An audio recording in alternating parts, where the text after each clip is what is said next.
naje kumenya ko impamvu equipe nationale itwara amarushanwa y'amagare Tour du Rwanda n'abafana baba bafite, usanga bafite abafana b'abakobwa buri nguni, buri mihanda yose biri abakobwa, koje banke yabazanye beza, wajya kuri stade ugakubitana n'abakobwa bavuye za Shyorongi baje gufana Amavubi. Bara ntago batera esprit, bari abatipe bacu babashakira aba Miss bakore fan club bajya muri stade bareka Amavubi adatwara ibikombe.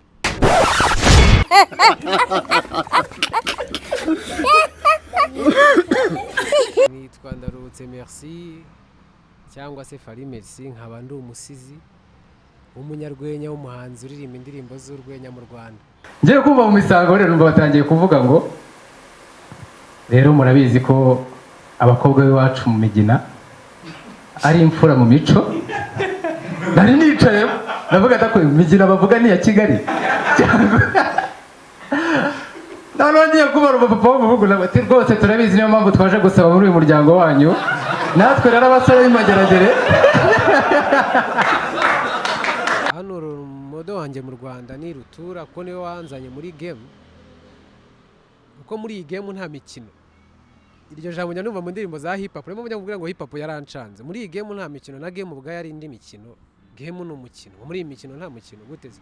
Ubushyuhe is a good song. Abasore bafite ubushyuhe, n'abakora bafite gahunda.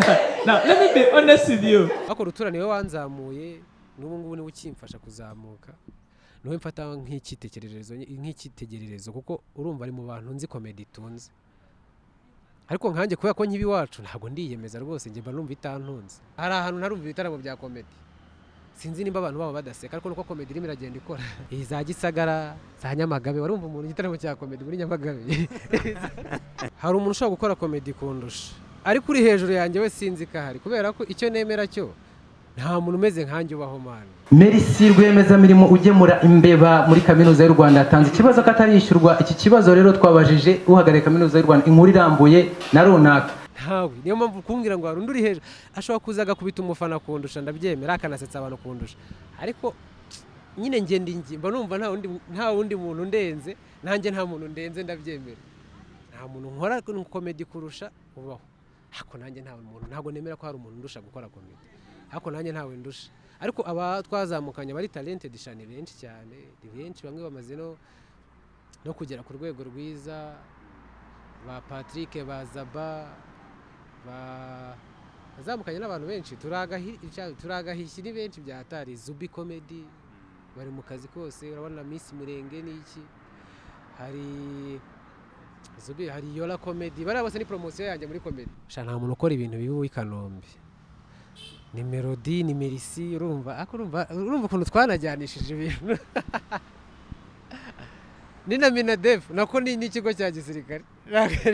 Rutura afite ibintu yagezeho, afite natwe ari gufasha kugira ngo tugere ahari, ariko comedy kugira ngo numve mubwira ngo irantunze, ngiye kimfasha ubu, imfasha izo transport, kwambara, ibintu byose nyine iramfasha, amafaranga nkuramo.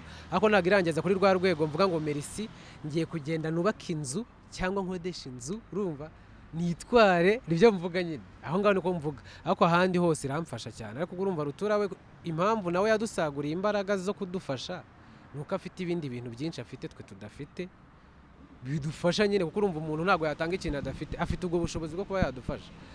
Twebwe ntabwo turigera dufite ubushobozi bwo kuba natwe twakora twigaragaza, tukazagera ku rwego rwo kugira ubushobozi natwe bwo gufasha ubundi uruganda rugatera imbere, abakomediye bakaba benshi, uburyo nyine umunyarwanda wese hazaba bari akagera. Tuzajya dukora amatuwa, tukajya za Ngoma, za Rwamagana. Muri Marriott nateye blague y'umuvugo w'abasirayeli Queen, ewana irakoma kabisa, iranshimisha cyane, yasekeje abantu. Ntabwo ndasetsa abantu ngo bareke guseka, nyereka aho batari bari, aho ntabwo basetse. Kuko urumva nigeze, hari ibitaramo byagiye biba online kubera covid, icyo gihe ntabwo na making ashaka abantu basetse, kuko ntabwo nari ndimo ndababona, bari iwabo. Ariko ibyo byose barasetse, arabamaye message ko basetse. Ariko ntabwo ndashya, ubu twe tubyita gushya. Hari igihe utera blague akaba ariwe wiseka, kubera ko byahana bananiye kwiseka.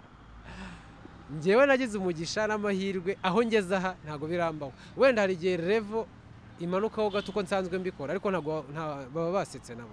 Ikintu nabwira umukobwa nkunda ariko akaba atarayabimbwira, shama mukobwa we reka nkubwize ukuri, uri umuhemu, urumva, kuko ndi singo ngewe.